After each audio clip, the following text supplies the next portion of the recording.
So now we have our blossoms and our leaves done. We have 3 blossoms and 6 leaves, and we're just going to put a nice little topper together. Now this can be used on a wedding cake or even by itself as just kind of a centerpiece. And you can play with the proportions as far as how many blossoms versus how many leaves. This is just kind of how many we made today. So we're going to go from there. So what we're going to do first is we're actually going to start by wrapping. So once again, once you get it all rolled out to the thickness you want, flip it on over. And just go ahead and cut some leaves out.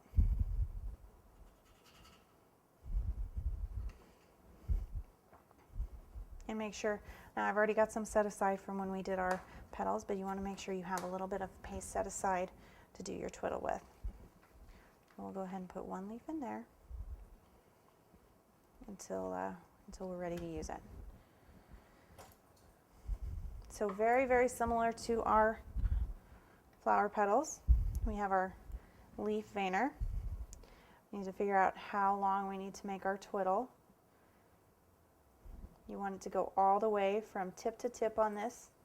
And once again, if it's a little bit long, that's okay. You can always clean up that bottom edge, but you want to make sure you have it go all the way from top to bottom on these leaves so it has as much support as possible. Let's go ahead and rub that through your fingers. And then what we're going to do, because we want our twiddle on the back of our leaf, what we're going to do is we're actually going to lay it right here in that center vein, and I'm just going to place my leaf on top. Make sure it's nice and centered, and give it a good press.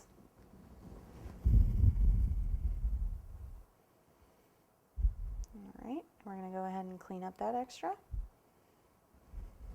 Now what's fun about this is when you go ahead and pull your leaf out, it already gives it some definition, a little bit of shape.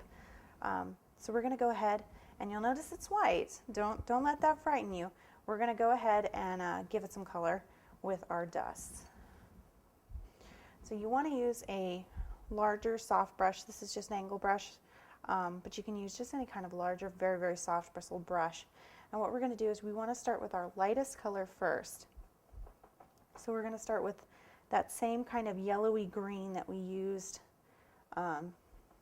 for our stamens. And the reason you want to start light to dark is you can always add shadow. There's only so much highlighting you can add once you've added too much dark color. So all we're going to do is we're just going to kind of work. Actually, that's why I love this. Now this ruler in particular, this is an architect's ruler, and I love this for cakes. And the reason I love this is it's not a flat ruler. You see, it's got 3 sides. Now I never use anything but usually the inch mark.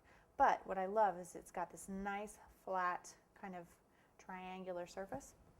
So I can go ahead and put that flat up against my tier and flat on the countertop, and I can run it right like that, and that's going to give me a perfectly straight line to follow.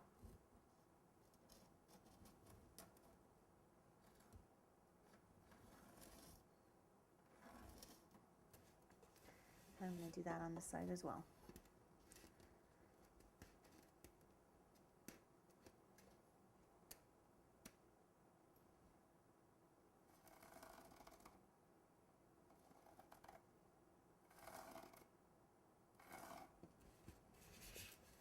Go ahead and